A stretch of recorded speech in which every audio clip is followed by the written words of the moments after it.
আপনি যত সুশীল হন না কেন, আপনি যত জেন্টলম্যান হন না কেন, যত বড় ভদ্রলোক হন না কেন, রাষ্ট্রীয় জীবনে রাষ্ট্র শক্তি যদি আল্লাহর না হয়, ফেরাউন, নমরুদ, হামান, আবু জাহেল, কংসম আমাদের আন্ডারে যদি রাষ্ট্র থাকে, রাষ্ট্রের জনগণ যত সত্যবাদী হোক, শান্তি আসবে না। একদম প্রথম যে জিনিসটি আমাদেরকে সিদ্ধান্ত নিতে হয় সেটা হচ্ছে এই পৃথিবীতে, এই মানব জাতির মধ্যে, মানুষের মধ্যে আমরা কিভাবে চলব, আমাদের যাপিত জীবন কেমন হবে। মানুষ শুরুতেই সমাজবদ্ধভাবে বাস করত, তারও আগে মানুষ সমাজবদ্ধভাবে বাস করার খুব একটা রেকর্ড পাওয়া যায় না, এটা বিজ্ঞানের ব্যাখ্যা। কিন্তু আমরা যখন কোরআনের কথা পাই, কোরআনের সূত্র পাই, আল্লাহ আমাদেরকে শুরুতেই জানিয়েছেন বাবা আদম, মা হওয়া এবং এনাদের সন্তান সন্ততি নিয়ে ওনারা একটা পারিবারিক জীবন যাপন করেছেন। মানে এই সৃষ্টির শুরুতেই পারিবারিক জীবনের একটা তথ্য আমরা পাই আল্লাহর ওহির মাধ্যমে। আর এখন বিজ্ঞান, যেটা অ্যানথ্রোপোলজি বলা হয়, বিশ্ববিদ্যালয়ে পড়ায়, সেখানে মানুষের পাথর খনন কার্য, পোড়া মাটি, চলমান ইতিহাসের ধারাবাহিক ব্যাখ্যা, তারপরে হলো পাথর বিশ্লেষণ, কার্বন পরীক্ষা, এগুলির মাধ্যমে মানুষ কিন্তু তারা একটা ইতিহাসের ঘটনাবলী নিরূপণ করে, সত্য যাচাই বাছাই করে, কোনটা ছিল কোনটা ছিল না, এটা এই তথ্য উপাত্তের উপরে তারা নির্ভর করে বর্ণনা করে। কোনো ওহি বলতে কোনো জিনিস তারা বিশ্বাস করে না।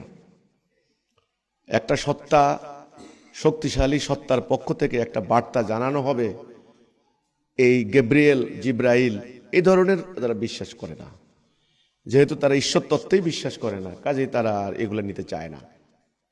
কিন্তু আমরা যারা বিশ্বাসী মোমেন, আল্লাহর সভরেন্টির প্রতি বিশ্বাসী, আমাদেরকে কোরআনের সূত্র, আল্লাহর কোরআন আমাদেরকে যে তথ্য দেয়, যে সূত্র দেয়, সেই মোতাবেক আমরা জানি যে শুরুতেই মানুষ সমাজবদ্ধভাবে বাস করত, কিন্তু রাষ্ট্র ব্যবস্থা শুরুতেই ছিল না, এটা সত্য কথা, থাকার প্রয়োজন হয় না। এই জন্যে শরিয়ার বেশ কম আছে, কিন্তু আল্লাহর সভরেন্টির কোনো পরিবর্তন নাই। আল্লাহ যখন এই সৃষ্টি করেছেন বিশ্ব ব্রহ্মাণ্ড, তখন তিনি এলাহ ছিলেন, হুকুমদাতা, তার হুকুম আদেশ ছিল।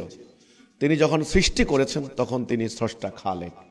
তাদেরকে যখন লালন পালন করছেন তখন তিনি রব। তাদেরকে দয়া মায়া করছেন, করুণা করছেন, তখন তিনি করুণাময়। তাদেরকে ক্ষমা করার প্রশ্ন আসলো, তখন তিনি গাফুর। এইভাবে তার পর্যায়ক্রমিক সিফতগুলি আপনার প্রকাশিত হয়েছে। আমাদেরকে আগে প্রথমে সিদ্ধান্ত নিতে হবে এই দুনিয়ার জীবনে আমরা কিভাবে বাস করব। এখানে বাস করার ক্ষেত্রে আমরা মানুষের একটা সিদ্ধান্ত নিতে পারি। এক, আমরা আমাদের সৃষ্টিকর্তা যিনি, যাকে আমরা আল্লাহ বলি, সর্বশ্রেষ্ঠ যিনি সমস্ত কিছুকে ধারণ করছেন, তিনি আদি এবং অন্ত, তিনি আউয়াল আখের, তিনি জাহের এবং বাতেন, তিনি সূক্ষ্ম হিসাবদর্শী, সূক্ষ্মাতিসূক্ষ্ম খবরও তিনি জানেন। এই যে আল্লাহ সম্পর্কে একটা সম্যক ধারণা, এটা আমরা যারা ঈমান আনবো আমাদেরকে এই ধারণাটা প্রাথমিকভাবে নিতে হবে। তো সিদ্ধান্তটা এই হবে যে আমরা আসলে তার গাইডলাইন, তার হুকুম আমরা মানব কিনা। এখানে তার সম্পর্কে একটা ধারণা লাভ করতে হবে। এখানে সেই সত্তাটা কিরকম, তিনি কি আমাকে সৃষ্টি করে একবারের জন্য স্বাধীন করে ছেড়ে দিয়েছেন কিনা, ওনার আর কোনো হস্তক্ষেপ থাকবে না, ওনার আর কোনো অ্যাক্টিভিটি থাকবে না, ওনার কোনো আর দৃষ্টি থাকবে না, উনি একবারে বিধিবদ্ধ নিয়ম করে ছেড়ে দিয়েছেন, যেটাকে আমরা বলতে পারি সুন্নাহ বা কর্মনীতি, কর্মপদ্ধতি। তিনি বলছেন আমার সুন্নাহর কোনো পরিবর্তন নাই। তো কে কি করে না করে সেটা তিনি দেখবেন, আসলে দেখতে চান।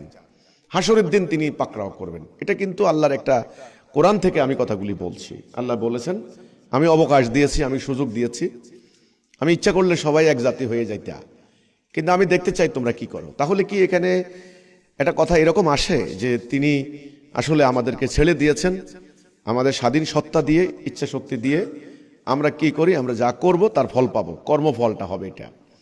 এই কর্মফলের উপরে আপনার সিস্টেমটা দাঁড়ানো, এটা কিন্তু হিন্দু ধর্মের বুনিয়াদী শিক্ষা, কর্মফল। কিন্তু আমাদের ইসলাম ধর্মের মধ্যে এখানে একটা পাল্টা সাবজেক্ট আছে, কাদের। আল্লাহ কাদের, আল্লাহর কুদরত, অর্থাৎ তার সর্বময় ক্ষমতা, তার বিধিবদ্ধ নিয়ম, এটাও কিন্তু আছে। তো যাই হোক, এখানে কদর এবং কর্ম এই দুইয়ের সমন্বিত রূপ প্রত্যেকটি ঘটনা, যেটা আমি মনে করি। আর আমাদের জীবনটাই হলো ক্ষুদ্র ক্ষুদ্র বৃহত্তর, বৃহৎ বৃহৎ ক্ষুদ্র ক্ষুদ্র ঘটনার সামষ্টিক রূপ। আমি যদি আমাদের জীবনটাকে সরল রেখায় টানি, তাহলে দেখা যাচ্ছে আমাদের জীবনটা ক্ষুদ্র ক্ষুদ্র ক্ষুদ্র ক্ষুদ্র মিনিট, সেকেন্ড, ঘন্টা, দিন, মাস, বৎসর, আপনি এভাবে ভাগ করতে পারবেন। তো প্রত্যেকটা ঘটনা ক্ষুদ্র এবং বৃহৎ, এটাকে আবার ইসলামের ভাষা বলেন আমল। হ্যাঁ, ক্ষুদ্র আমল, আমলে সাগিরা, আমলে কবিরা, সাগিরা আমল, কবিরা আমল। গুনাও কিন্তু এরকম, সাগিরা গুনা, কবিরা গুনা, মানে ঘটনা বলি। আসলে ঘটনা আবার দুই প্রকার, ইতিবাচক ঘটনা, নেতিবাচক ঘটনা। হ্যাঁ, পজিটিভ অথবা নেগেটিভ, মানে আমলের সালে, আমলের সাইয়া। তাহলে আপনি জীবনটাকে যদি সরল এতে কল্পনা করেন, অথবা জীবনটাকে আপনি ইসিজির রিপোর্টের মতো কল্পনা করেন, তাহলে কিন্তু জীবনটা উত্থান পতনের মধ্য দিয়ে যাচ্ছে, ছোট বড়, একবার উত্থান একবার পতন, এই অর্থাৎ সমুদ্রের ঢেউয়ের মতো। তাহলে এই ব্যাখ্যাটা যখন আসে যে আল্লাহর তাইলে হস্তক্ষেপ আমার উপর নাই, ব্যাপারটা কিন্তু এরকম অনেকটা, যে তিনি তো একবার ছেড়ে দিয়েছেন আমাদেরকে, এখন আমাদের কর্মফল যেটা সেটা। কিন্তু আমি সেটাও কিন্তু চূড়ান্তভাবে মনে করতে পারছি না। ওটাও ঠিক আছে, কিন্তু আল্লাহ আবার বলেছেন আমি সাহায্য করি। তিনি আবার বলেছেন কোন জাতির নিজেদের ভাগ্য পরিবর্তন না করলে আমি তার ভাগ্য পরিবর্তন করি না। আল্লাহ আবার কোরআনে বলেছেন আমার 5000 ফেরেশতা তোমাদের জন্য প্রস্তুত, ফেরেশতারা সাহায্য করবে। তিনি বলেছেন আমি জানি কারা হেদায়ে আসবে, কারা হেদায়ে আসবে না। আবার তিনি বলেছেন চেষ্টা করো, জেহাদ করো যত যত প্রক্রিয়ায়, জেহাদ করলে তুমি তোমার ফল পাইবা। তার মানে কি, তিনি বলেছেন সাহায্য করবেন, তিনি বলেছেন উদ্ধার করবেন, তিনি বলেছেন রক্ষা করবেন। তিনি অতীতের অনেককে রক্ষা করেছেন, সেটার উদাহরণ তিনি দিয়েছেন। তিনি বলেছেন আমি ডুবিয়ে মেরেছি, তিনি বলেছেন আমি ধ্বংস করে দিয়েছি, আমি বিনাশ করে দিয়েছি। তাহলে একদিকে রক্ষা করেছেন, একদিকে ডুবিয়ে দিয়েছেন, বিনাশ করেছেন। তার মানে তিনি কিন্তু সর্ব অবস্থায় অ্যাক্টিভ। তাইলে একবারে ছেড়েও দেননি, তিনি আমাদের প্রতিনিয়ত কিন্তু আমাদের জীবনযাপনকে নিয়ন্ত্রণ করছেন। তাইলে এই যে জটিল প্রক্রিয়া, এই যে আমাদের দার্শনিক ভিত্তি, আমাদের জীবন রচনার ক্ষেত্রে, জীবন পরিচালনার ক্ষেত্রে, এই জীবন প্রক্রিয়ার মধ্যে ঘুরপাক খাচ্ছে দার্শনিকরা, আধ্যাত্মিক সাধকরা, সুফি লাইনের লোকেরা, মারেফতি লাইনের লোকেরা, গবেষকরা, সাহিত্যিকরা, চিন্তাশীলরা এর মধ্যে ঘুরপাক খাচ্ছে। তারা কিন্তু আগাগোড়া মিলাতে পারছেন না, সুতা মিলাতে পারছেন না, মালাও গাঁথতে পারছেন না।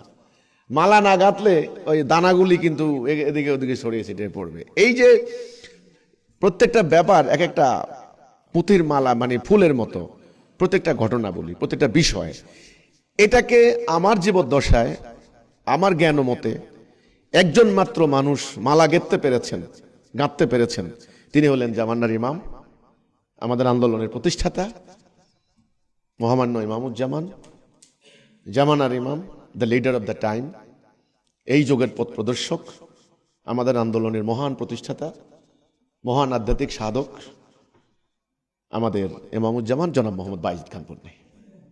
আমাদেরকে আল্লাহ সৃষ্টি করেছেন তার খেলাফত করার জন্য।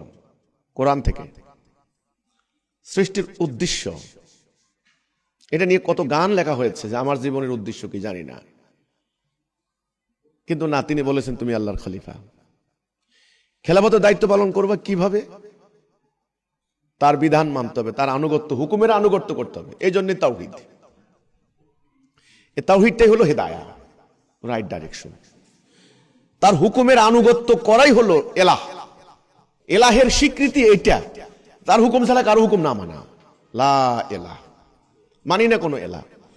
এই একটা ঘোষণার মধ্যে জান্নাত, এই একটা ঘোষণা, এই সীমা রেখা একটা এনে দিচ্ছে কে কাফের কে মুমিন, হেদায়া এবং দলালা। আশ্চর্য ব্যাপার।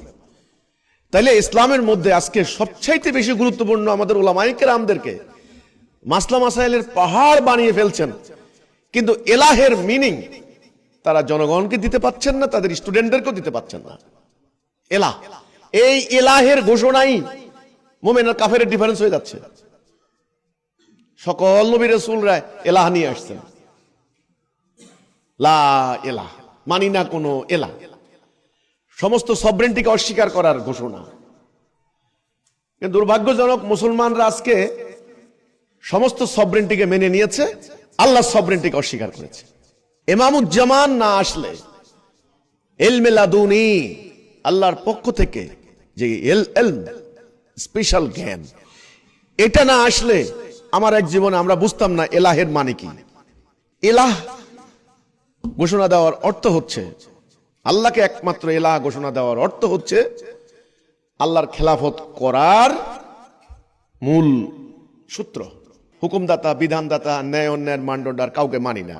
যেখানে আল্লাহ যে কথা বলেছেন ইয়েস ইয়েস, নো নো, সেখানে আর কাউকে মানি না। বাস, এই সিদ্ধান্ত যখন দাঁড়িয়ে গেল, সঙ্গে সঙ্গে মানুষটা মোমেন হয়ে গেল, তার ডাইরেকশন হয়ে গেল সিরাতুল মুস্তাকিমের দিকে। এটার নাম হেদায়া। এই সিদ্ধান্তটাই তাকে জান্নাতে নিয়ে যাবে। এখন এখানে একটা বিরাট ঘটনা আছে। আমি একমাত্র আল্লাহকে ইলাহ হিসাবে মানলাম, সবরেন্টি আল্লাহ ছাড়া কেউ নেই। এখানে একটা মারাত্মক ঘটনা ঘটে গেছে। রাষ্ট্র ব্যবস্থা ছাড়া আল্লাহকে ইলাহ হিসাবে মানার কোনো সুযোগ নেই। আমি শুরুতে বলেছিলাম মানব জীবন কালেকটিভ লাইফ, মানুষ সামাজিক জীব। আমি যদি একজন মানুষ হতো, সারা দুনিয়া আমার, আমি একলা, কেউ নাই। পদ্মা আমার, মেঘনা আমার, যমুনা আমার, রাইন আমার, মিসিসিপি, মিসৌরি আমার, হোয়াং হো আমার, সবই আমার। তাহলে এখানে আর শরিয়ার দরকার নাই, দিনের দরকার নাই, পাসপোর্ট ভিসার দরকার নাই, বা সীমানার দরকার নাই, আর কিছু দরকার নাই, আইনের দরকার নাই, রুলস এর রেজুলেশনের দরকার নাই, কিচ্ছু দরকার নাই। আমি একলা। যখনই আমার সাথে আরেকজন আসলেন, তখনই তার কিছু বিধি নিষেধ, আমার কিছু বিধি নিষেধ, তার কিছু করণীয়, আমার কিছু করণীয়, বর্জনীয়, অ্যাকসেপ্টেড, প্রহিবিটেড, ডু আর ডোন্ট, এই দুইটা লাগবে। না হলে আমরা দুইজন একসাথে থাকতে পারবো না। এই ডু আর ডোন্ট, এই যে ডোন্ট, এই যে গ্রহণীয় বর্জনীয়, কোনটা নিবা কোনটা নিবা না, এই যে মানদণ্ড, এটার নাম ইলাহ। এই কথাটাই আমাদের আলেমরা জনগণকে বুঝাতে সক্ষম হননি। এই কথাটাই বর্তমান ইসলামের মধ্যে অনুপস্থিত। নামাজের মাসালা আছে, এটা অসুবিধা নেই, নিকুত মাসালা।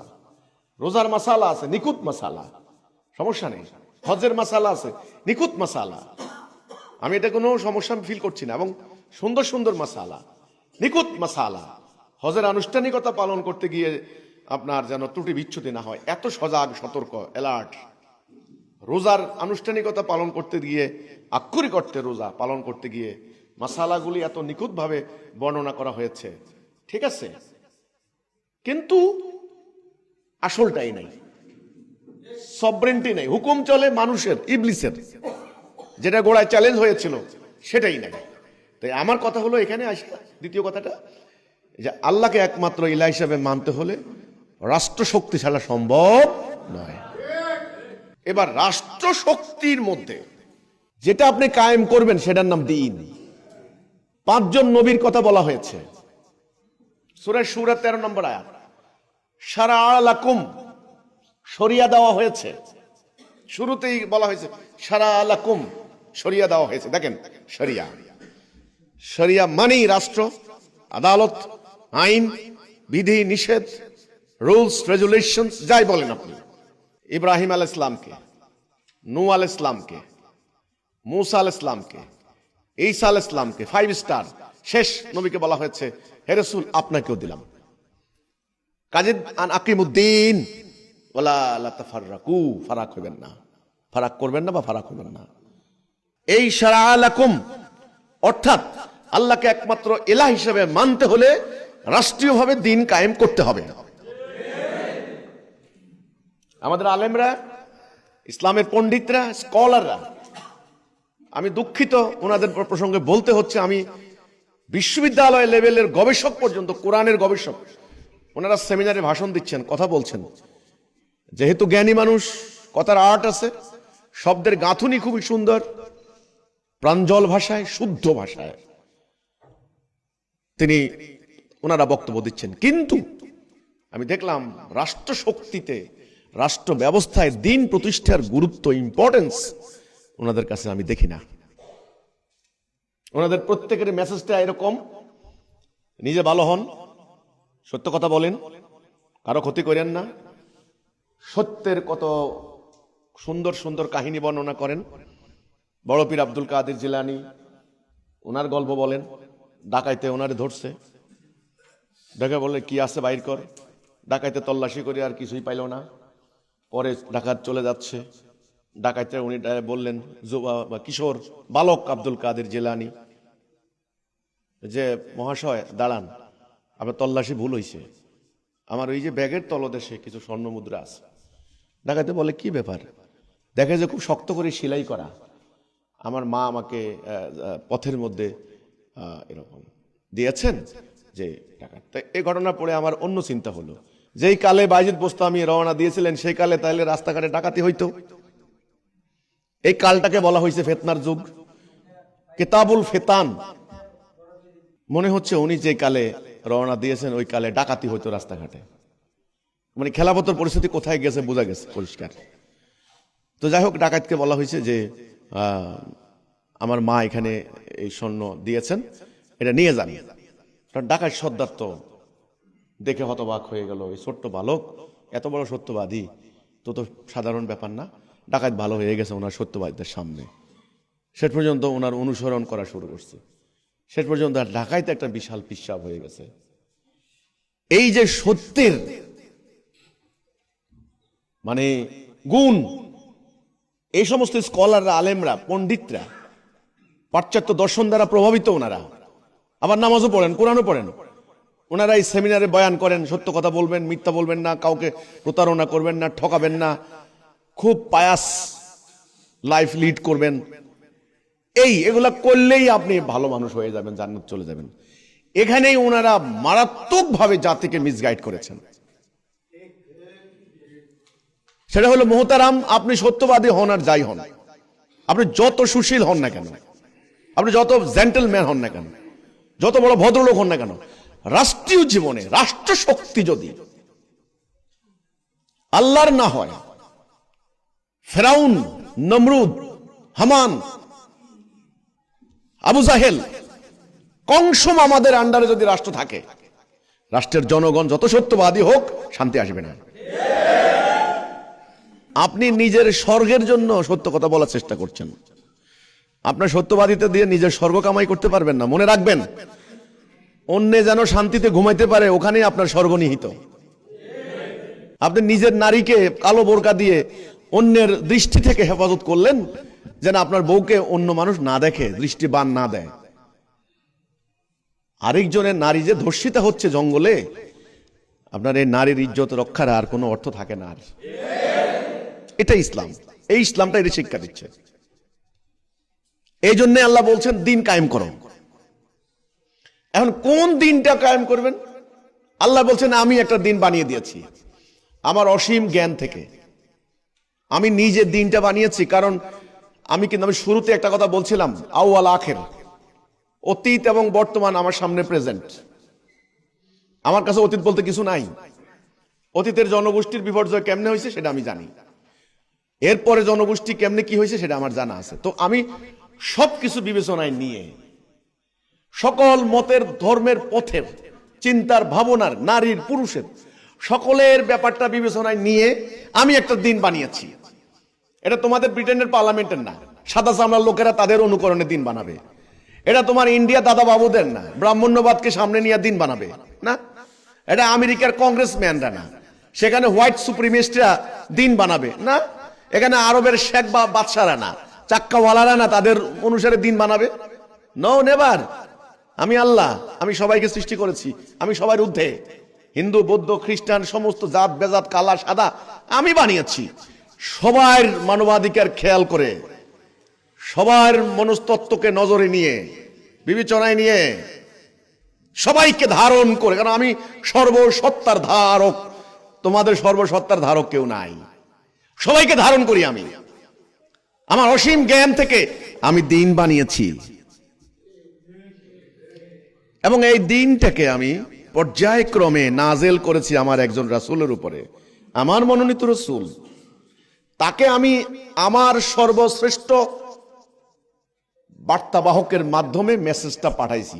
মেসেজ যাওয়ার সময় রাস্তায় শয়তানরা শোনার চেষ্টা করত, চিন্তাই করার চেষ্টা করত দুই একটা তথ্য। আমি আবার উল্কা পিণ্ড নিক্ষেপ করে এদেরকে বিনাশ করে দিয়েছি। কোন তথ্য লিক করতে পারে নাই। এদিক সেদিক করতে পারে নাই। তথ্যটা এতই সুরক্ষিত, এতই সিল গালা, ঠিক যথাযথ কর্তৃপক্ষের কাছে গিয়ে চিঠি পৌঁছে গিয়েছে। আর আমার নির্বাচিত মেসেঞ্জার রসূল, যাকে আমি মনোনীত করেছি, আহা হা, দেখো তোমরা হাজারো তলোয়ারের ঝনঝনি, একটা সত্য কথা থেকে তিনি পিছপা হননি।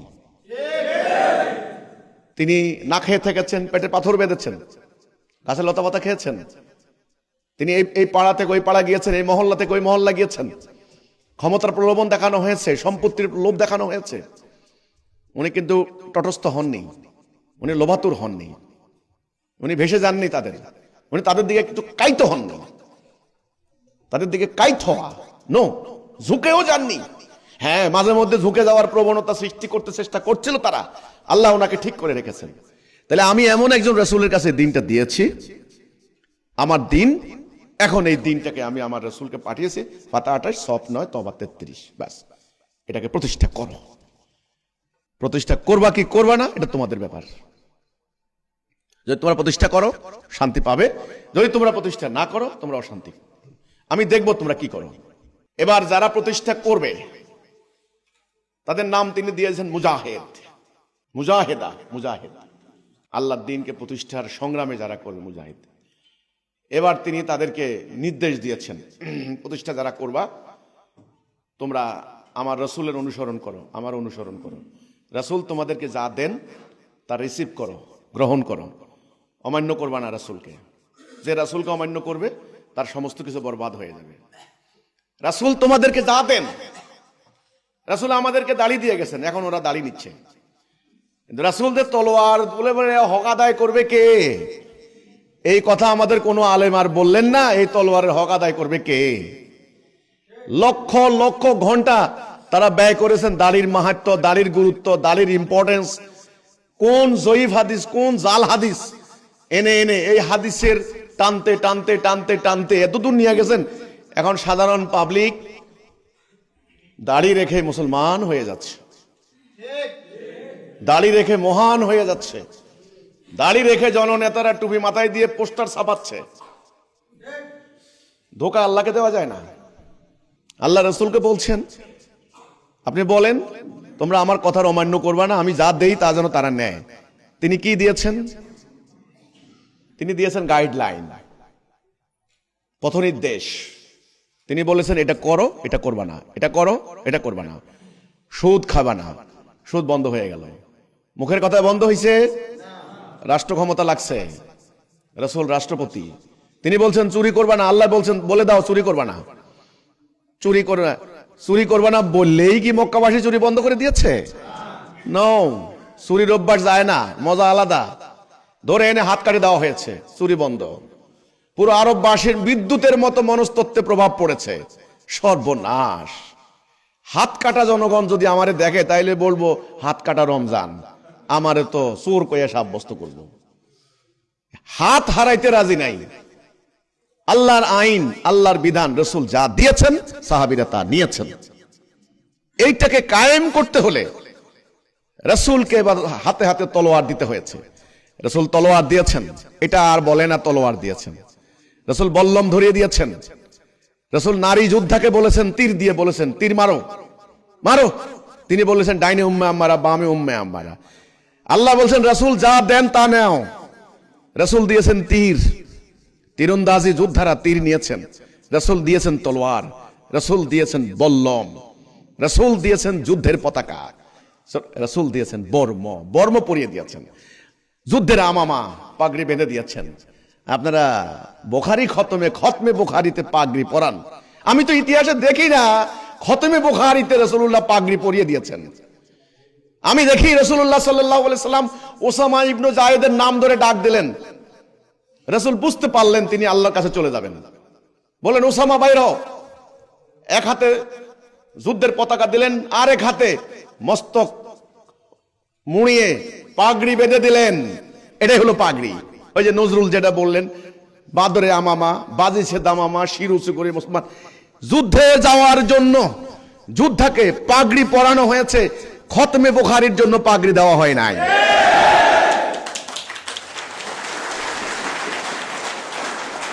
এই কথাগুলা বলতে হবে। এই কথাগুলা না বললে মরা জাতি আর জাগবে না। গণতন্ত্রের দাসত্ব করে এরা শেষ হয়ে যাচ্ছে। এদের তরুণরা রাস্তাঘাটে গুলি খেয়ে মারা যাচ্ছে। এদের অর্থগুলি চলে যাচ্ছে ইউরোপ আমেরিকায় ড্রেন্ড আউট হয়ে। প্রযুক্তি এদের কাছে নাই। শিক্ষার জন্য এরা কাঙ্গাল। এখন যত টাকা আমার দেশে শিক্ষায় ব্যয় করে কয়েকশো গুণ বেশি তারা ইউরোপ আমেরিকায় শিক্ষা খাতে ব্যয় করে। যত টাকা তারা চিকিৎসা ক্ষেত্রে আমার দেশে ব্যয় করে কয়েক কোটি গুণ তারা ইউরোপ আমেরিকাতে, সিঙ্গাপুরে, থাইল্যান্ডে ব্যয় করে। পঙ্গু জাতি পঙ্গু হয়ে গেছে। নাও সরব মুখস্থ করলে রোগ ভালো হবে না। আমি নাও সরব মুখস্থ করতে নিষেধ করি না, করেন। নাও সরব মুখস্থ করে যারা করেছেন তারা আরবির জ্ঞান নিয়ে, আরবি সাহিত্যের জ্ঞান নিয়ে, জটিল কঠিন রোমান গ্রিক সভ্যতার কঠিন কঠিন জ্যোতিষশাস্ত্র, তারপরে হলো চিকিৎসা শাস্ত্র, এই সমস্ত বইগুলি তারা অনুবাদ করেছেন আরবিতে। তারা এই জন্য নাও সরব পড়েছেন, আপনাদের মতো ভিক্ষা করার জন্য নয়। আমি আরবি পড়েন, অভিনন্দন জানাই। আরবি জ্ঞান, তখন শাসক ছিলেন আরবরা, কোরআন ছিল রাষ্ট্রের আইন, আরবি ভাষা ছিল রাষ্ট্রীয় আইনের ভাষা। তারা আরবি শিখেছেন, গ্রিক পুস্তক, রোমান পুস্তকগুলিকে আরবিতে ট্রান্সলেট করেছেন, সেটার জন্য উচ্চতর ল্যাঙ্গুয়েজ শিখতে হয়েছে। দুর্ভাগ্য আপনাদের, আপনারা এখন আরবি শিখছেন ওয়াজ করে টাকা কামাই করে খাওয়ার জন্য। এখানে আমার আপত্তি। বাংলার দামাল ছেলেরা, মেয়েরা, আমি তোমাদেরকে বলছি, তোমরা বাংলা ভাষা শিখো। কঠিন জটিল ইংরেজি বইগুলি, গ্রিক আর হলো রোমান দরকার নাই, ইংরেজি পড়লে হবে। ইংরেজি থেকে আরবি বইগুলি, আরবদের আমাদের ইতিহাস, আমাদের বাংলা ট্রান্সলেট করে এই মূর্খ জাতিকে দেখাও, শোনাও, বুঝাও রাসূল কি করেছেন। এটা হলো আমার কথা। যাই হোক, আমি যেটা বললাম, তো দিন প্রতিষ্ঠা করতে হবে, দিন কায়েম করতে হবে। আমাদের ওলামারা, আমাদের পণ্ডিতরা, স্কলাররা দিন কায়েমের গুরুত্ব তারা বুঝাচ্ছেন না। এখন দিন কায়েম করতে হলে কি করতে হবে? জিহাদ করতে হবে, যুদ্ধ করতে হবে। কি করতে হবে? জিহাদ করতে হবে, যুদ্ধ করতে হবে। এই জন্য পবিত্র কোরআনের শত শত আয়াত জেহাদের আয়াত, যুদ্ধের আয়াত। যুদ্ধ ছাড়া কোরআন নাই, জেহাদ ছাড়া কোরআন নাই, জেহাদ ছাড়া মুমিন নাই, জেহাদ ছাড়া নবীর জীবনী নাই। হাদিসকে দুই ভাগে ভাগ করতে পারেন। এক ভাগ হলো রাসূলুল্লাহর পার্সোনাল, আপনার হলো ব্যক্তিগত রুচি, অভিরুচি, অভ্যেস, অনভ্যেস, এটাকে বলেন আদাত। তিনি ডান কাতে ঘুমাইতেন, তিনি মেসওয়াক করতেন, তিনি খাবার পরে মিঠাই খাইতেন, তিনি ফ্যামিলিতে ওনার ওয়াইফদের কাপড় চোপড় নিজে ধুয়ে দিতেন। এগুলি আপনারা হাদিস প্র্যাকটিস করেন না, হুজুররা যত পারেন আমরাও করি, সমস্যা নাই তো, সমস্যা নাই তো, আমি তো না করছি না, তাই না? তিনি গরিবদের দেখলে কি বলতেন, মুরব্বীদেরকে, বুড়োদেরকে দেখলে কি করতেন, ওনার পার্সোনাল আদাত, পার্সোনাল রুচি, অভিরুচি। তিনি পুরুষ, দাড়ি রাখতেন। তিনি আরবের লোক পাগড়ি পরতেন, পাগড়ি ডান দিকে পড়তেন নাকি কোন দিকে পড়তেন, ভালো করে হাদিস কালেকশন করে করে আমল করেন, আপত্তি নেই। মেসওয়াক ডান দিক থেকে নাকি বাম দিক থেকে, দাড়ির কি অবস্থা রাখতেন, দাড়ির কত সাইজ, কত কত দৈর্ঘ্য প্রস্থ, আপনারা ওগুলা মেপে মেপে রাখেন না, কোনো আপত্তি নেই। কিন্তু সারা জীবন ধরে তিনি যে কাজটা করেছেন, অর্থাৎ আল্লাহ দেওয়া দ্বীনুল হক রাষ্ট্রীয় জীবনে জেহাদ এবং কেতালের মাধ্যমে প্রতিষ্ঠা করার যে সংগ্রাম, এটা যে করেছেন, এটা ওনার সুন্নাহ। এই সুন্নাহটা আপনারা বাদ দিলেন। আমাদের আলেম ওলামা, পণ্ডিত, ফকি সবাই এই সুন্নাহটা বাদ দিয়েছেন। এই সুন্নাহটা বাদ দেওয়ার কারণে ডোরা কাটা বাঘ, আমি এখন ডোরা কাটা বাঘ, আমার খালি চিহ্ন একটা আছে, গায়ের ডোরা কাটা, কিন্তু আমার নখ নাই, থাবাও নাই, কিচ্ছু নাই, হুঙ্কারও নাই, কিছুই নাই। রাষ্ট্রীয় জীবনে ইসলাম প্রতিষ্ঠার প্রক্রিয়া, প্রসেস, এটা গায়েব করে দেওয়া হলো। গায়েব করে দিয়ে এটার মধ্যে রিপ্লেসমেন্ট করা হলো, নির্বাচন করো, এটা এই কালের জেহাদ। আরেকটা বাইর করলো কলম দিয়ে যুদ্ধ করো, কলমের জেহাদ। আরেক দল বাইর করলো আত্মার বিরুদ্ধে বসে বসে জেহাদ করো, এটা হলো বড় জেহাদ। তা আপনারা গত 1200 বছর একদল আত্মার বিরুদ্ধে জেহাদ করছেন, ইসলাম বিজয় হয়েছে? হাজারে হাজারে, লাখে লাখে, কাতারে কাতারে পীর মুর্শিদ, গাউস কুতুব, ওলিয়া আউলিয়া, তারা পরাজিত হয়েছেন মঙ্গলদের হাতে, ক্রুসেডারদের হাতে। আমি কিন্তু গাউস কুতুব আউলিয়াদের সমালোচনা করছি না, হাজারে হাজারে, আপনার ইতিহাস অস্বীকার করতে পারবেন না। আত্মার ঘষা মাজা করেছেন, কিন্তু দিন প্রতিষ্ঠা হয় নাই। রাসূলের সাহাবীরা যেই মাটিটুকু প্রতিষ্ঠা করে দিয়ে গেছেন, এর বাহিরে আপনারা যেতে পারেন নাই। দেখেন হিসাব করে। 2 নাম্বার, আপনারা যারা নির্বাচন করছেন গত 100 বছরে ইলেকশন করে রাষ্ট্রীয়ভাবে দিন প্রতিষ্ঠা করবেন, কোন জায়গায় পারেন নাই। ওই জেহাদের ফলাফল কি তাহলে? আল্লাহ যে বলছেন তুমি যখন জেহাদ করবে আমি তোমাকে সাহায্য করব, আল্লাহ সাহায্য কোথায় আপনাদের? আর আপনারা যারা কলমের যুদ্ধটাকে এখন এই যুগের কলমের বড় জেহাদ মনে করছেন, অনেক যুক্তি, ক্ষুরদার যুক্তি দিয়ে প্রমাণ দিয়ে চেষ্টা করছেন ইসলাম শ্রেষ্ঠ ধর্ম, এতে কি রাষ্ট্রীয়ভাবে ইসলাম কায়েম হয়েছে? সম্ভাবনা আছে? নাই। ছোট্ট একটা কুয়েত, তার সমস্ত সম্পদ আমেরিকার হাতে, তাকে নিরাপত্তা দিচ্ছে আমেরিকা।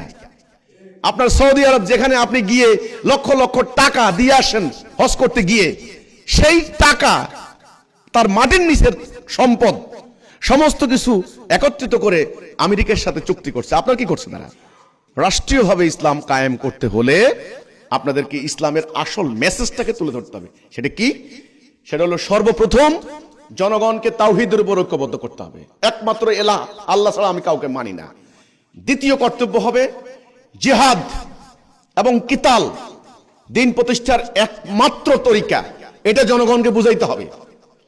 জিহাদের কথা বললে ভয় পেলে চলবে না। ভয় পেলে মোমেন দাবি করেন কেন? আল্লাহ বলছেন একমাত্র আমাকে ভয় করো।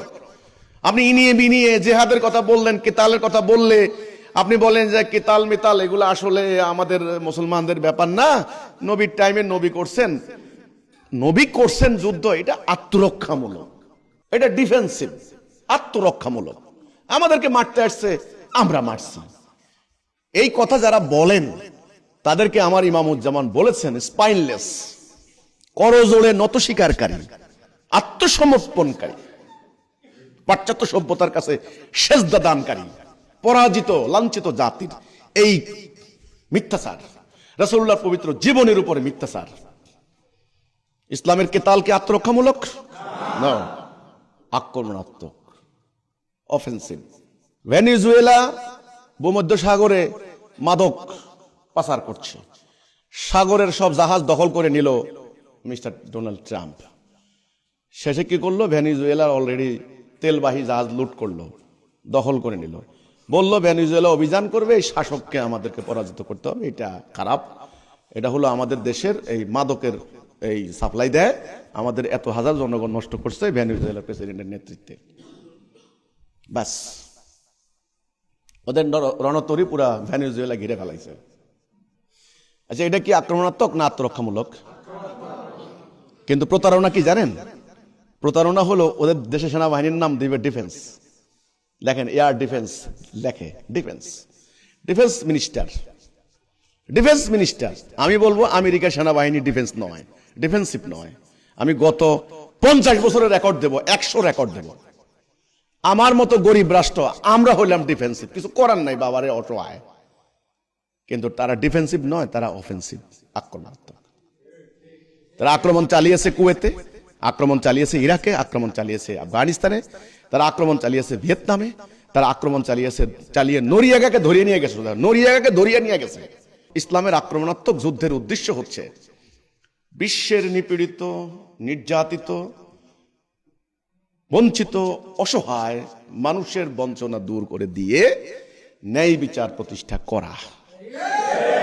এটা প্রত্যেকটা মোমেনের উপরে ফরজ, ফরজে আইন। এটা ডিভাইন কমান্ডমেন্ট।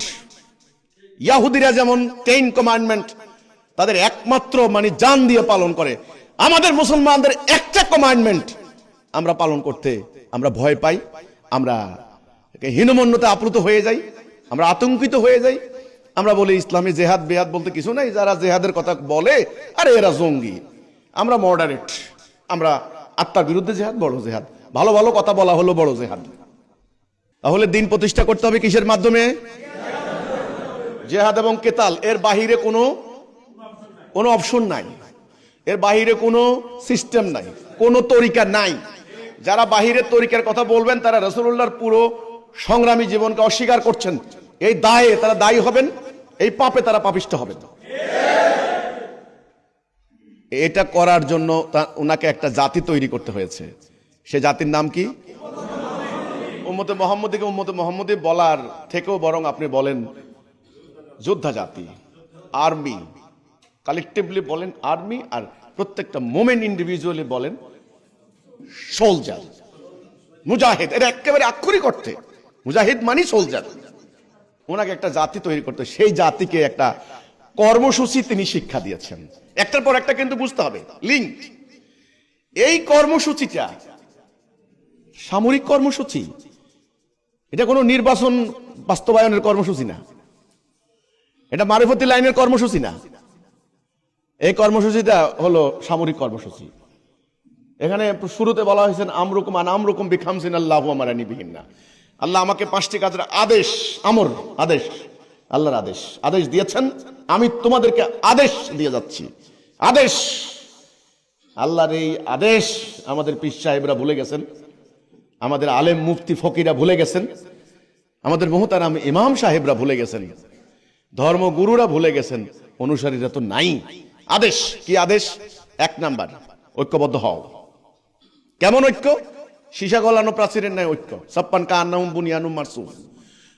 এটা হলো সামরিক কর্মসূচির 1 নাম্বার। 5 item agenda. এই এজেন্ডা হলো মিলিটারি এজেন্ডা। কারণ আপনাকে জাতি দায়িত্ব দেওয়া হয়েছে কেতালের মাধ্যমে দিন প্রতিষ্ঠা। আপনাকে দায়িত্ব দেওয়া হয়েছে সংগ্রাম করবে ততক্ষণ পর্যন্ত যতক্ষণ না ফিতনা নির্মূল না হয়। আপনার উপরে কেতাল ফরজ। এটা করার জন্য আপনাকে কর্মসূচি দেওয়া হয়েছে। এই কর্মসূচি আজকে জাতিকে ভুলিয়ে দেওয়া হয়েছে। জাতির কর্মসূচির আলোচনা কোথাও করে না। প্রত্যেকটা ধর্মীয় দল নিজেরা নিজেরা নির্বাচন করার জন্য কর্মসূচি বানিয়ে নিয়েছে। এমন ভাবে কর্মসূচি বানিয়েছে যেন নির্বাচন কমিশনের আইনে ধরা না পড়ে, চাকরিতে যেন ধরা না পড়ে, এমন ভাবে কর্মসূচি বানিয়েছে। আন্তর্জাতিক মানবাধিকার সংস্থা হিউম্যান রাইটস, জার্মান প্রতিনিধি দল, ইংল্যান্ড প্রতিনিধি দল, আমেরিকান প্রতিনিধি দল, সুইজারল্যান্ডের প্রতিনিধি দল যখন আসে, তাদের সামনে ইনিয়ে বিনিয়ে বলতে পারে, আপনারা কি চান? আমরা কল্যাণ রাষ্ট্র চাই, ওয়েলফেয়ার স্টেট চাই। আমরা খুব ভারী ভারী কি গলায়, ব্যারিস্টার তো, ব্যারিস্টার পড়ে আসছে না, ওই ওদের ওখান থেকে ডিগ্রি নিয়ে আসছে তো ব্যারিস্টার। ওনাকে আবার সুন্দর মতো কোট্টো টেরেটুনে বলে, আমরা কল্যাণ রাষ্ট্র চাই, ইসলামিক কল্যাণ রাষ্ট্র চাই। এটা আবার কি বলছে? ইসলামের নীতি নৈতিকতার উপরে, ইসলামের নীতি নৈতিকতা। আর এই আমল জনগোষ্ঠীরে বোঝায় কি? কোরআন সুন্নাহর বাহিরে কোনো আইন করা হবে না। আল্লাহ রসুলের কর্মসূচি, যেখান থেকে রসুল বলছেন যে আধাত সরে গেলে ইসলামের রশি খুলে যাবে, ওটা বলেন না কেন? 1 নাম্বার, ঐক্যবদ্ধ হইতে হবে। এত পীরগিরি চলে না, এত ফেকা তফসির মাসালা, এত নিয়া বিভক্তি চলে না। বাগাবাগি করে টুকরা টুকরা করে এই ফেরকা ওই ফেরকারে মুরতাদ ফতোয়া দিয়া বাড়িঘরের আক্রমণ, এই ফেরকা ওই ফেরকারে কাফের ফতোয়া দিয়া। আমি হলাম পাক্কা নবীর, আপনার হলেন উম্মত, নবীর ওয়ারিস একেবারে, আমি আল্লাহর পাক্কা মুসলিম, এরা হলো কাফের। মাহফিলের মধ্যে নবীর নাম, নবীর প্রশংসা আপনি প্রশংসা করেন, আমার কোনো আপত্তি নেই। সালাম পাঠান, আল্লাহ মোমেনদেরকে সালাম পাঠাইতে বলছেন, ওকে। নবীর প্রশংসা করতে করতে আল্লাহর উপরে তুলাই ফেলছেন একজনে, আর একজনের নবীরে মানে ভাইয়ের মতো মনে করে। এই যে ব্যাপারগুলি করছেন আপনারা, আল্লাহকে কে গালি দিছে এটার জন্য উত্তেজিত হয়ে গেছে। আমার আল্লাহরে গালি দিছে আবুল সরকার, আবুল্লারে ধর। আল্লাহরে গালি দিছে, আবুল্লারে খা, আবুল্লারে রাখুন না। কিন্তু সেই আল্লাহর হুকুমটাতে রাষ্ট্রীয়ভাবে বাদ দিয়েছে, ওই খবর নাই। আপনাকে আব্বাকে গালি দিছে, আপনি মাথা গরম হয়ে গেছে, আমার আব্বারে গালি দিলি, ঠিক আছে, ভালো কথা, এটা ভালো তো, আমি অ্যাপ্রিসিয়েট করছি। কিন্তু আব্বা যে হুকুম দিয়েছেন মদ খাবি না, আপনি মদ খাইয়ে টাল হয়ে পড়ে থাকেন। আব্বা হুকুম দিয়েছেন ডাকাতি করবি না, রাইট হলে ডাকাতিতে বের হয়ে যান। আব্বা হুকুম দিয়েছে এই কাজ করবি না, আপনি সেটা করেন। আব্বার হুকুম তো একটাও মানলেন না, আব্বারে গালি দিছে কেন? আপনার মাথা খারাপ হয়ে গেছে, ভালো কথা তো, ভালো কথা। কিন্তু তার হুকুম মানাই হলো তার আসল আনুগত্য করা। আপনি যদি আপনার বাপের হুকুম মানতেন, তাহলে অন্য মানুষ আপনার অপকর্ম দেখে আপনার আব্বাকে গালি দিত না। আপনার আব্বাকে গালি খাওয়ানোর জন্য আপনি দায়ী। যখনই আপনি অপকর্ম করেন, সঙ্গে সঙ্গে মানুষে বলে এই যে আপনার আব্বার একটা গালি দেয় অমুকের পোলা। আমি বলছি দ্ব্যর্থহীন কণ্ঠে, আল্লাহ রাসূল কোরআনকে গালি দেওয়ার পিছনে আপনারা ধর্ম ব্যবসায়ীরা দায়ী অধিকাংশ। আপনাদের বাড়াবাড়ি, সীমা লঙ্ঘন, উগ্রবাদ, অহেতুক অনর্থক কথাবার্তা, অশ্লীল বাক্যবান, অযৌক্তিক বিজ্ঞান বিরোধী কার্যকলাপে আল্লাহ রাসূল কোরআনকে গালি দিচ্ছে। আমি বলি পরিষ্কার করে, আপনারা ঠিক হন, গালি আর দিবে না। দুই কারণে দিবে না। এক, ইসলামের মাহাত্ম্য, শ্রেষ্ঠত্ব, গৌরব যখন দেখবে গালি আর দেবে না, মানুষে তো পাগল না। দুই, রাষ্ট্র ক্ষমতায় যখন ইসলাম থাকবে তখন দুনিয়ার স্বাভাবিক নীতি শ্রেষ্ঠত্বের সামনে মানুষ মস্তক অবনত করতে বাধ্য হয়। এখন আপনার আমলের মধ্যেও হলো দুরাচার, রাষ্ট্রীয় ক্ষমতাও ইসলামে নাই, আপনি মাথা গরম করে আল্লাহরে গালি দিছে যাইয়া ওর বাড়িঘর ভেঙে ফেলাচ্ছেন। এতে করে ওদের সুবিধা হচ্ছে, দুনিয়াময় ওরা একটা মেসেজ দিচ্ছে ইসলামের বিরুদ্ধে, দারুণ সুবিধা হচ্ছে ওদের। রাসূল কি তৈরি করলেন? কি তৈরি করলেন? যোদ্ধা তৈরি করলেন। এই যোদ্ধা জাতিকে তিনি কর্মসূচির মধ্যে আনলেন। সেই কর্মসূচির এক নাম্বারটা হলো ঐক্য। একটু আগে বলেছি, কাজেই এত ফেরকা, এত দল, এত তরিকা থাকতে পারবে না। দল হবে কয়টা? একটা। ওই দলের লক্ষ্য হবে একদিকে। দুই, ডিসিপ্লিন। তিন, আনুগত্য। আল্লাহ রাসূল আর আমিরের নাম আমির না, এটা তবলিগের আমির না, জামাতের আমির না, খেলাফতের আমির না, অউলিল আমর শব্দটার মধ্যে আছে কমান্ডার, কমান্ড করবে, অনুনয় বিনয় না। অনুনয় বিনয় না, হাত কসলায়া মসলায়া আপনারা দয়া করে আমগরে কয়টা টাকা দেন। নো নো, জাকাত দিবি না, তোর বাপদা 14 বছর জাকাত দিতে হবে মিয়া। এই সরকার এখন ট্যাক্স না দিলে কি করে? খালি নোটিশ একটা পাঠাই দেয়, আপনার গত 3 মাসের ট্যাক্স বাকি পড়েছে, অতি সত্বর ট্যাক্স অফিসে যোগাযোগ করেন, না হলে আইনগত অমুক অমুক ধারা মোতাবেক আইনগত ব্যবস্থা গ্রহণ করা হবে। সারা রাত ঘুম হারাম, হারাম কিনা? দৌড়ায় যায় উকিল বাইর করে, আমার ট্যাক্স কেমনে দিবেন, তাড়াতাড়ি ফাইল করেন। ঠিক এটাই রাষ্ট্র ক্ষমতা। রাষ্ট্র ক্ষমতা এই জন্য লাগবে আমর মানি কমান্ডার। এই জন্যই কুনতুম খায়রা উম্মাহ, তোমরা সেরা জাতি, কথাটা বলা হয়েছে। এরপরেই শুনেন, কুনতুম খায়রা উম্মাতি উখরিজাত লিন-নাস তা'মুরুনা বিল মারুফ ওয়া তানহাউনা আনিল মুনকার। মানব জাতির মধ্য থেকে তোমাদের উত্থান ঘটানো হয়েছে। এই যে গণ অভ্যুত্থান হয়েছে না, থার্ড পার্টির উত্থান হয়েছে না? হ্যাঁ, দুই দলের মধ্য থেকে থার্ড পার্টির একটা উত্থান হয়েছে না? এরকম আল্লাহ রাব্বুল আলামিন বলেছেন তোমাদের উত্থান ঘটানো হয়েছে। তোমরা সৎ কাজের আদেশ দিবে, অসৎ কাজের আদেশ। কমান্ড দিতে হলে রাষ্ট্র ক্ষমতা লাগে, এটা পাগলেও বুঝে। ম্যাজিস্ট্রেট অনুনয় বিনয় করে না, ম্যাজিস্ট্রেট কমান্ড দেয়। আর অনুনয় বিনয় করে কারা? আমরা যারা ওয়াজ করি।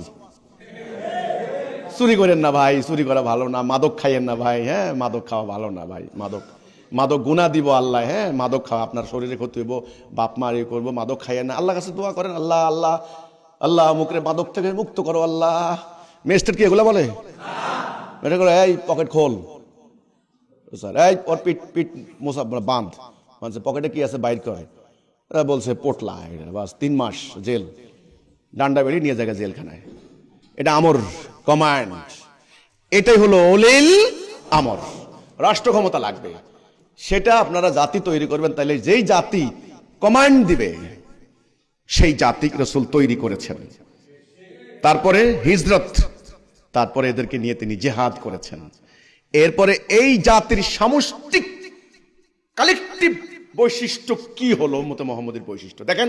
1 নাম্বার লোহার মতো ঐক্য, 2 নাম্বার পিঁপড়ার মতো শৃঙ্খলা, 3 নাম্বার মালায়েকের মতো আনুগত্য, 4 নাম্বার শহীদ হওয়ার জন্য পাগল পারা, শাহাদাতের প্রেরণা তামান্না। তারা জানে শহীদ হলে সর্বশ্রেষ্ঠ পুরস্কার। এরা পিঠ দেখাইতে শিখে নাই, পিছপা হতে শিখে নাই। 3 জন 30 জনের উপর আক্রমণ চালিয়েছে, 30 জন 3000-এর উপর আক্রমণ চালিয়েছে। মুতার যুদ্ধে 3000-2 লক্ষের উপর আক্রমণ চালিয়েছে। ইয়ারমুকের যুদ্ধে 30,000 খালিদ ইবনে ওয়ালিদ 2.5 লক্ষের রোমান সৈন্যের উপর আক্রমণ চালিয়েছে। পিছপা হয় না এই আর্মি। দুনিয়ার একটা মাত্র আর্মি সারেন্ডার করতে জানে না। একটা মাত্র আর্মি, আল্লাহ কোরআনে বলেছেন সন্ধির প্রস্তাব করবে না। উম্মতে মুহাম্মদের সন্ধির প্রস্তাব করবে না, পালাবে না, পিঠ দেখাবে না। কারণ আল্লাহ বলেছেন পিঠ দেখাইলেই তোমার উপর গজব পড়বে। এই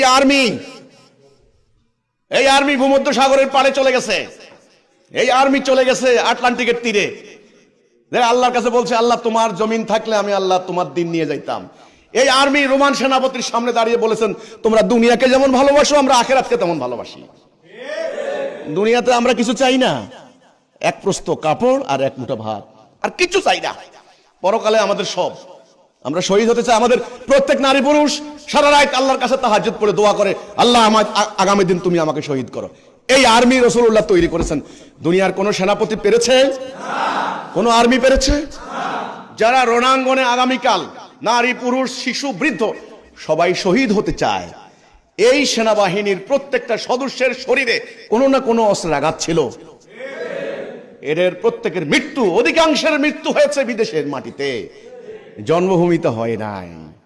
পৃথিবীর ইতিহাসে এমন আর্মি, এমন সেনাবাহিনী আর কেউ তৈরি করতে পেরেছে। একটা হালাকু খান, নিষ্ঠুরতার চূড়ান্ত। মানবতা কি জিনিস, মানবাধিকার কি জিনিস জানে না। হালাকু খান রাজ্য জয় করেছে, লুণ্ঠন করেছে, নারী নিপীড়ন করেছে, কিন্তু উম্মতে মুহাম্মদীকে আল্লাহ রাসূল তৈরি করেছেন, নারীদের মর্যাদা সমুন্নত করেছেন, মানবতা প্রতিষ্ঠা করেছেন। এই সেনাবাহিনীর সেনাপতি আমার রসুল আকরাম সাল্লাল্লাহু আলাইহি ওয়াসাল্লাম। ইন্তেকালের পর ওনার ঘরে পাওয়া গেছে 9খানা তলোয়ার, আর দুনিয়াবি সম্পদ একটা খেজুর পাতার বালিশ, একটা চাটাই, আর একটা পানির মশক। দুনিয়াবি সম্পদ আর কিছু নাই। তিনি বলছেন, তোমরা কি কেউ আমার কাছে দেওয়া পাওনা কিছু পাওনা আছে কেউ? বলছে, আমি 10 দিরহাম পাবো। বলছে, দিয়ে দাও টাকা। আমি তোমাদের কাউকে আঘাত করেছি অন্যায়ভাবে? বলছে, আমার পিঠে একটা আঘাত করেছিলেন। তাহলে আস্তিন তিনি তুলে দিলেন, বলে আজকে প্রতিশোধ নাও। এই হলেন সেনাপতি, এই সেনাপতি। তাহলে তিনি আর্মি তৈরি করেছেন কি উদ্দেশ্যে তৈরি করেছেন? আল্লাহর দ্বীন প্রতিষ্ঠা করার জন্য, দুনিয়াবি কোনো স্বার্থে নো। এরা সারা রাত সেজদায় পড়ে থাকতো, সারাদিন রণাঙ্গনে তাদের তলোয়ার আল্লাহর জন্য উত্থিত হতো। ধুলা উড়িয়ে, ঘোড়া হাঁকিয়ে তারা রণাঙ্গনে ছুটে যেতেন, যেটা আমি বিকেলে বলেছিলাম। আদিয়াতে দাবান, সূরা আদিয়াত পড়ে দেখেন, ধাবমান অশ্বরাজি। এই উম্মতে মুহাম্মদী আজকে সেটা আছে? আছে? তাদের চোখে মুখে ছিল দুনিয়া বিজয়ের স্বপ্ন। ফলে আল্লাহর ওয়াদা দুনিয়া তাদের পায়ের নিচে দিলেন। তারা সম্পত্তির প্রতি লালায়িত ছিলেন না। তারা ছিলেন আধ্যাত্মিকভাবে কামেল, যেমন জাগতিকভাবে সাহসী, ঐক্যবদ্ধ, বিজয়ী জাতি। আজ আর আমরা আধ্যাত্মিকভাবে দেউলিয়া, আত্মা বলতে কিছু নাই। ওই পশ্চিমাদের দাসত্ব করতে করতে আত্মা পৌঁছে গিয়েছে। আর জাগতিকভাবে বিশৃঙ্খল, গরিব, দরিদ্র, নোংরা, টুকরা টুকরা হয়ে যাওয়া, হানাহানিতে লিপ্ত হওয়া, জানোয়ারের মতো। জাগতিকভাবে আমরা দুর্বল, বিশৃঙ্খল, আর আধ্যাত্মিকভাবে দেউলিয়া। নাই, আমাদের কিছুই নাই। ফকির, পকেটে টাকাও নাই, ভিতরে মনও নাই, সব হারিয়ে গেছে। কোরআনকে হারিয়েছে, কোরআনকে হারিয়েছে, রাসূলের জীবনীকে হারিয়েছে, আল্লাহকে হারিয়েছেন, আল্লাহকে হেরে গেছেন। আল্লাহ আছেন, কোরআন আছে, রাসূলের পবিত্র জীবনী আছে, কি নাই? আকীদা নাই, হেদায়া নাই, তাওহীদ নাই, কর্মসূচি নাই। আলহামদুলিল্লাহ, আল্লাহ শুকর, আজ আমি দাঁড়িয়ে বলছি, হিজবুত তাওহীদের প্রতিষ্ঠাতা Imamuzzaman, the leader of the time, জনাব মোহাম্মদ বাইজিদ খান পন্নীর উসিলায় আল্লাহ আমাদেরকে হারিয়ে যাওয়া তাওহীদ দিয়েছেন, আকীদা দিয়েছেন, কর্মসূচি দিয়েছেন, সেই হেদায়া দান করেছেন। আজ আমরা হিজবুত তাওহীদ আমরা নেমেছি সেই লক্ষ্যে, যেই লক্ষ্য রাসূল ঠিক করে দিয়ে গিয়েছিলেন। এরা সেই লক্ষ্য হারিয়েছে, ওই লক্ষ্য আবার ধারণ করেছি, ওই টার্গেট আবার ঠিক করেছি। সেই কর্মসূচি, যেই কর্মসূচি এরা হারিয়েছে, আমরা আবার সেই কর্মসূচি ধারণ করেছি। সেই হেদায়া, সঠিক পথ এরা গায়েব করে দিয়েছে, সেই পথ আবার আমরা নির্মাণ করতে নেমেছি ইনশাআল্লাহ। তখন যে রেজাল্ট হয়েছে, আবারও সেই রেজাল্ট। আমি এই জন্য হিজবুত তাওহীদের প্রত্যেকটা ভাই বোনকে আপনাদেরকে অভিনন্দন জানাই। আপনারা এই তাওহীদকে আলিঙ্গন করেছেন, আলহামদুলিল্লাহ। আপাতত গালি খান, আপাতত গালি খাওয়া ভালো। যেই সন্তান শুরুতেই তোয়াজে তোয়াজে বড় হয় তার কপালে দুর্গতি আছে? যেই সন্তান শুরুতেই আয়েসে বড় হয় তার কপালে দুর্গতি আছে? জনৈক ব্যক্তি মেয়ে বিয়ে দেওয়ার সময় বলছিল, তুমি কার কাছে মেয়ে বিয়ে দিচ্ছ? ছেলেটা তো গরিব, বলছে আমি রাজার কাছে বিয়ে দিচ্ছি। যে কেমন দেখলাম গরিব, বলছে না ছেলেটার অন্য একটা গুণ বলো তো। ছেলেটা অত্যন্ত পরিশ্রমী, প্রচন্ড পরিশ্রমী, আমি দেখি না কখনো সে অলস বসে থাকে। তাহলে আমি রাজার কাছে বিয়ে দিয়েছি। যেই ছেলেটা পরিশ্রমী সে একদিন না একদিন সমৃদ্ধ হবেই হবে। আর যেই ছেলেটা কুণের বাদশা, অলস, রাজার পুত্র হলেও সে ভিক্ষা করবে। এই জন্যে আল্লাহর এই সুন্নাহ, তোমরা যারা হিজবত হয়ে আসছো, শুরুতে গালি খাবে, এই গালির পরেই প্রশংসা পাবে। শুরুতেই বিতাড়িত হবে, বিতাড়নের পরেই তোমরা আমন্ত্রিত হবে, তোমরা সম্ভাষণ জানানো হবে তোমাদেরকে ভূমিতে। শুরুতেই তোমরা সমাজ থেকে বিচ্ছিন্ন হবে, পরবর্তীতে তোমাদের দ্বারা বিশ্ব সমাজ নির্মাণ হবে। শুরুতেই তোমরা না খেয়ে থাকবে, পরবর্তীতে তোমরা হাজারো লক্ষ বুভুক্ষ জনতার আহারের যোগান দেবে। শুরুতেই তোমাদের সন্তানরা হতাশ হবে, বাবা দিনের কাজ করতে করতে আমরা নিঃস্ব হয়ে গেলাম। আগামী দিন তোমার সন্তানরা সগৌরবে দুনিয়ায় দাপিয়ে বেড়াবে। এই জন্য আমি হিজবুত তৌহিদকে বলবো, ধৈর্যের সাথে সংগ্রাম করে যান। আর যারা এই জাতির কর্ণধার আছেন, রাজনীতি করছেন, সুশীল সমাজ বলে খ্যাত সিভিল সোসাইটি, যারা কৃষক শ্রমিক জনতা যারা আছেন, সকলের প্রতি সনির্বন্ধ অনুরোধ, এই সিদ্ধান্ত আল্লাহর সিদ্ধান্ত, হেদায়া আল্লাহর পক্ষ থেকে আসে। এই ডাইরেকশন আল্লাহর ডাইরেকশন, এই আকীদা আল্লাহর দেওয়া আকীদা, এই আন্দোলন আল্লাহর এক অসম্ভব রহমত। আমরা গুনাহগার, আমরা মাত্র আপনার কাছে আহ্বান করছি, আপনারা আমাদের এই প্রস্তাব বিবেচনা করুন। এখন বিবেচনা করার সময় পাবেন, একটা সময় আসবে আর বিবেচনা করারও সময় পাবেন না। তখন ফয়সালা চূড়ান্ত হয়ে যাবে, আপনারও আমারও। আমিও চাই না আপনারা বিনাশ হন, আমি দোয়া করি আপনারা মুক্তি লাভ করুন। কিভাবে? এই মানুষের তৈরি করা আইন বিধান বাদ দিন, আল্লাহর আইন বিধান কায়েম করেন। পাশ্চাত্যদের ইবলিসের তৈরি করা বিধিবিধান অনুসরণ না করে আল্লাহর দেওয়া বিধান অনুসরণ করেন। আর আলেম ওলামাদেরকে বলবো, ওলামায়ে কেরাম যথেষ্ট হয়েছে, আমার বিরুদ্ধে ষড়যন্ত্র করে কোনো লাভ হবে না, কোনো লাভ হবে না। আগুনকে চটের বস্তায় ভরে রাখার চেষ্টা করেন না, বস্তা সুদ্ধা পড়া যাবে, লাভ হবে না। আমার দিকে তীর নিক্ষেপ করে আমার বক্ষ বিদারণ করতে পারবেন না, কারণ আমার বক্ষে এক অদৃশ্য বর্ম রয়েছে, আপনারা জানেন না। ওটা দেখার জন্য ঈমান লাগে। আমি ওলামায়ে কেরামদের সনির্বন্ধ অনুরোধ করব, আমি আপনাদের শত্রু নই, ঠিক আছে?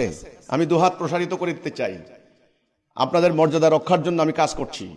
আপনারা মসজিদে থাকেন, মুসল্লিদেরকে আল্লাহর দ্বীনের পক্ষে জনমত সৃষ্টির ক্ষেত্রে উদ্দীপনা দেন।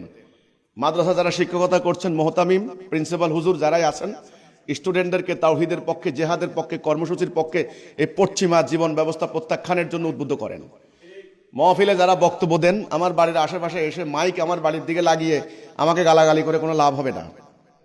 আপনারা অলরেডি জনগণের কাছে গালিবাজ, উশৃঙ্খল, উগ্র, আপনারা প্রতিভাত হয়ে গেছেন অলরেডি। আমি গালি দেব না, যদি আমি আপনাকে গালি দেই তাহলে জনগণ বলবে দুইজনই সমান। না, আল্লাহ আমাকে এটা শিখান নাই। তাহলে আমার বাড়ির দিকে মাইক দিয়া আমাকে গালাগালি দিয়ে লাভ নাই, এই মাইকটা জনগণের দিকে দেন, জনগণকে তাওহীদের পক্ষে, দ্বীনের পক্ষে, হেদায়েতের পক্ষে ঐক্যবদ্ধ করেন। নিজেদের জ্ঞান, বুদ্ধি, প্রজ্ঞা, শক্তিকে অনর্থক নষ্ট করেন না, অপচয় করেন না, শ্রম টাকাকে নষ্ট করেন না। এটাকে কাজে লাগিয়ে সবাই মিলে আসেন, আল্লাহ দেওয়া কোরআনের বিধান তাওহীদ যেটা হারিয়ে গিয়েছে সেটা আবার আমরা কায়েম করি। বাস এই হচ্ছে আমার আহ্বান আজকের এই সিভিল সোসাইটির উদ্দেশ্যে। আমার এই যে আজকের বক্তব্য সারাদিনের, এটাই আমি দিলাম। আমাদের অগ্রযাত্রা কেউ রুদ্ধ করতে পারবে না ইনশাল্লাহ, আল্লাহর অভিপ্রায় কেউ বন্ধ করতে পারবে না। ওকে, আমরা ব্যক্তি ডাজেন্ট ম্যাটার। আমি যেটা চিন্তা করার কথা লক্ষ লক্ষ মানুষ সেটা চিন্তা করছে।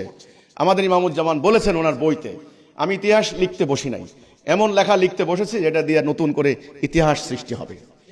আল্লাহ রাসূল বলেছেন আমার উম্মাহ বৃষ্টির ন্যায়, প্রথম ভালো না শেষ ভালো আমি ডিফারেন্স করতে পারছি না, কাজেই এই বৃষ্টির আমরা শেষ পর্ব।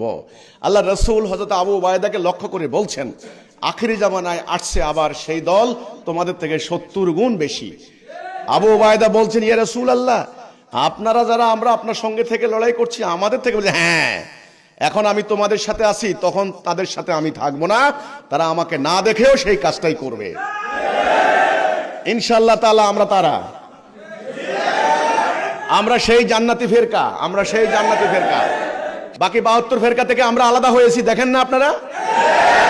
আমরা হিজরত করেছি, দেখেন না আপনারা? আপনারা তো বুঝতে হবে, আপনারা বোকা নাকি? আমরা তো হিজরত করেছি আপনাদের থেকে। আমরা আপনাদেরকে মনে করি আপনারা বাকি 72 ফেরকা, এমনি এমনি বলি না, কারণ আপনাদের জীবনের উদ্দেশ্য হচ্ছে নানান দিকে, আমাদের উদ্দেশ্য হচ্ছে দিন প্রতিষ্ঠা, ঠিক সাহাবীদের জীবন। আমরা তাওহীদ ধারণ করেছি যেমন সাহাবীরা ধারণ করেছেন। আমাদের জিহাদ হচ্ছে কর্মসূচি যেমন সাহাবীদের কর্মসূচি। সাহাবীরা যেমন শহীদ হওয়ার জন্য প্রার্থনা করতে চেষ্টা করত, আমরা শহীদ হইবার চাই। কাজেই আমরা জান্নাতি ফেরকা এমনি এমনি বলি না। আমার 2টা ভাইকে যখন জবাই করেছেন, এলাকার মানুষ বলেছে ওরা ইচ্ছা করলে পালিয়ে যেতে পারতো, ওরা ইচ্ছা করে পালিয়ে যেতে পারতো, পালিয়ে যায় নাই। যতক্ষণ প্রতিরোধ করেছে, হাজার হাজার হায়নাদের সামনে প্রতিরোধ করতে করতে নিজেরা জবাই হয়ে গেছে। বুঝেন না কেন? আমরা দেখেন না হিজবুত তাওহীদকে দেখলে কি মনে হয়? আবার খালিদের জন্ম হচ্ছে, আবার আবু উবায়দার জন্ম হচ্ছে, আবার আবু বকর রাদিয়াল্লাহু আনহু জন্ম হচ্ছে, মুসান্না দেরার খালিদ ইবনে ওয়ালিদ, আবু উবায়দা মানে আলী ইবনে আবু তালেব জন্ম হচ্ছে, আবার জন্ম হবে। আদর্শ সেইটা, কারণ কোরআন হারিয়ে যায়নি।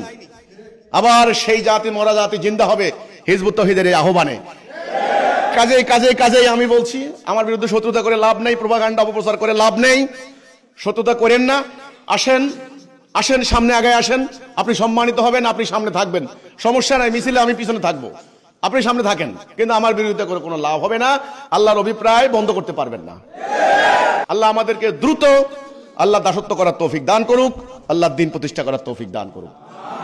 আগামী দিনের সভ্যতায় আমি সবাইকে আমন্ত্রণ জানাচ্ছি। আল্লাহ হাফেজ। সালামু আলাইকুম ওয়া রাহমাতুল্লাহি ওয়া বারাকাতুহু।